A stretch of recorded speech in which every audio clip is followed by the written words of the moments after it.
pagi, kekasih Yesus Kristus. Selamat menjalani hari-hari kita bersama dengan Roh Kudus. Karena tanpa Roh Kudus, semuanya akan menjadi hampa. Kesehatan pun akan menjadi hampa tanpa Roh Kudus. Kekayaan apalagi akan jadi hampa. Ya, keterampilan pun akan jadi hampa kalau kita tidak bersama dengan Roh Kudus. Tapi bersama dengan Roh Kudus, kadang-kadang kekurangan menjadi kelebihan. Hebat ya. Maka mari kita mempertajam pendengaran kita, mendengar firman Tuhan sebagai seorang murid, tetap akan memenuhi, mematuhi, taat akan firman-Nya. Sapaan rohani kita dalam satu minggu ini adalah tentang tokoh yang sangat menginspirasi, yakni Musa. Dan hari keempat ini kita akan diupayakan dan kita akan melihat bagaimana bangsa Israel di bawah kepemimpinan Musa menyeberang Laut Teberau. Satu peristiwa yang sangat monumental bagi bangsa Israel dan sampai sekarang masih mereka ingat semuanya. Saudara-saudara, sebelum menyeberangi Laut Teberau dan sebelum keluar dari tanah Mesir, Musa telah memperkenalkan 10 tulah bagi bangsa Israel, bagi bangsa Mesir. Bahkan satu sebelumnya, yakni tanda ajaib, membuat tongkat menjadi ular, dan 10 tulah kemudian adalah air menjadi darah. Kalau kita lihat di pasal yang ke-7 ayat yang ke-14. Kenapa ini tulah yang pertama? Karena bangsa Israel selalu membanggakan sungai mereka, sungai Nil, sebagai sumber kehidupan. Lalu Tuhan mau menghancurkan pengharapan, pemikiran dan hayalan mereka. Maka sungai Nil yang mereka anggap sebagai kekuatan, bahkan sebagai Allah, maka itu dihancurkan pemikirannya dengan membuat sungai itu menjadi darah, sehingga tidak ada lagi kehidupan di sana. Ya, air tidak bisa diminum, air tidak bisa lagi menjadi pupuk dan lain sebagainya, maka mereka akan terancam. Kemudian juga Tuhan memperkenalkan melalui Musa, maka seluruh negeri dipenuhi oleh katak. Ya, menjijikkan sekali.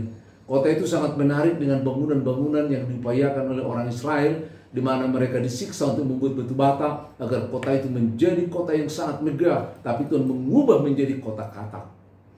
Ya, bahkan kota nyamuk di pasal yang ke-8, karena nyamuk menguasai, bahkan kota lalat pikat menjadi satu kota yang menjadi seperti kuburan. Apalagi kita lihat di tulah yang ke-5, ada penyakit sampar bagi manusia, bagi ternak juga.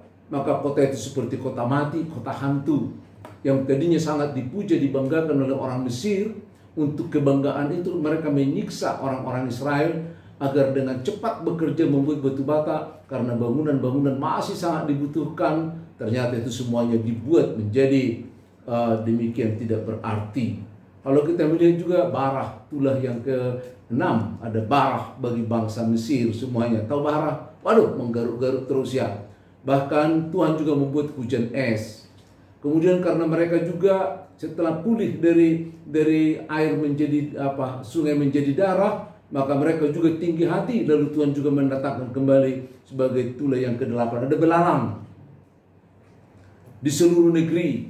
Ya, jadi semua tanaman mereka dikerat oleh belalang itu. Kemudian menyusul gelap gulita. Masih juga ya. Jadi tulah yang satu ke tulah yang lain membuat mereka tidak akan pernah mau berubah pikiran. Minta ampun iya, tapi berubah pikiran tidak. Ya. Oleh karena itu, terakhir Tuhan membuat tulah yang terakhir yang membuat mereka harus ampun betul-betul, yakni kematian anak sulung di pasal yang ke-12 ayat yang ke-29 dan seterusnya. Tapi semuanya ini, walaupun bangsa Israel diperbolehkan keluar dan mereka membawa banyak harta dari situ, semuanya itu tidak membuat pikiran orang-orang Mesir, apalagi Firaun, berubah.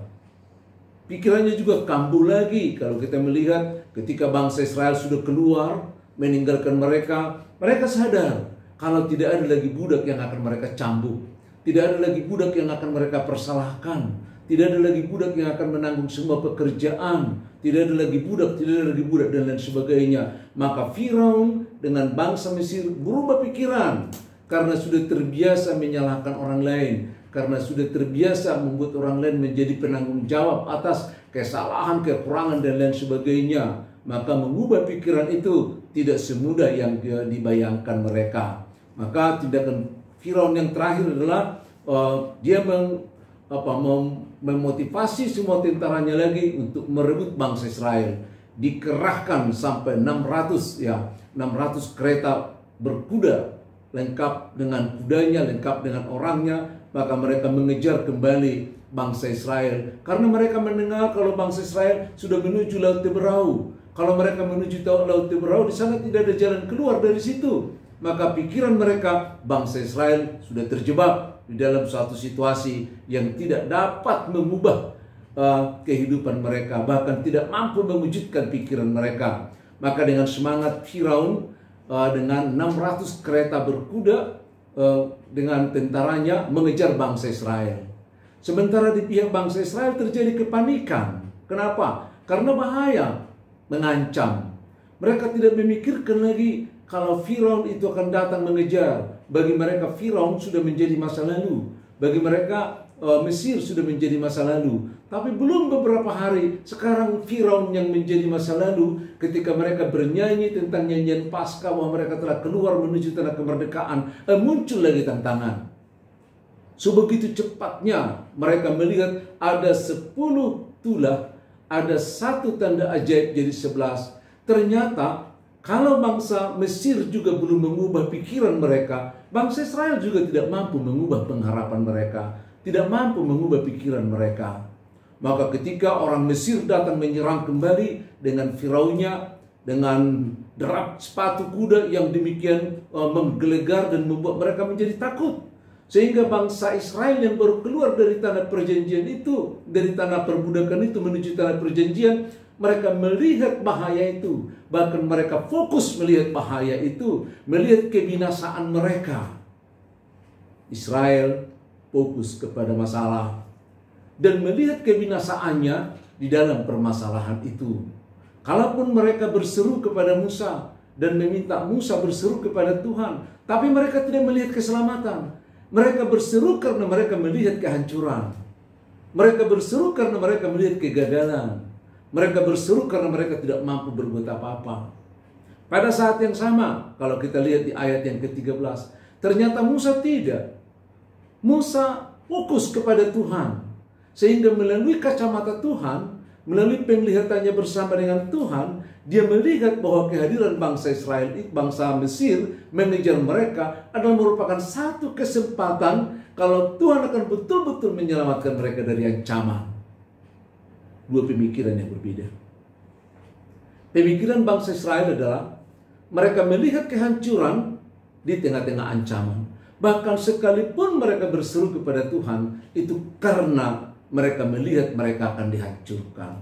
Tapi Musa melihat ancaman yang sama, tapi memfokuskan diri kepada Tuhan. Ketika dia memfokuskan diri kepada Tuhan, dia lihat bahwa Tuhan akan bertindak dan keselamatan akan muncul dari ancaman itu.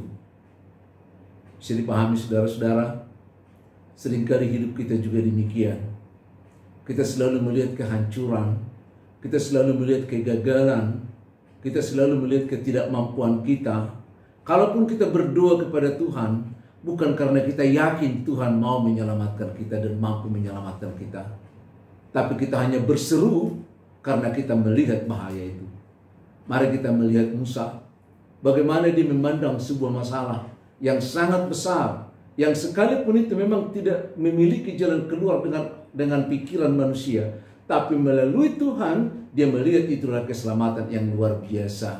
Memang Tuhan itu luar biasa, selalu menyelamatkan kita dari tengah-tengah ketidakmampuan untuk berpikir. Ketika kita menyandarkan diri kepadanya, maka pikiran kita akan dibuka dan keselamatan kita juga sebagaimana kita harapkan akan terbuka. Apa yang kau imani dengan Tuhan, itu akan nyata di dalam hidupmu. Shalom.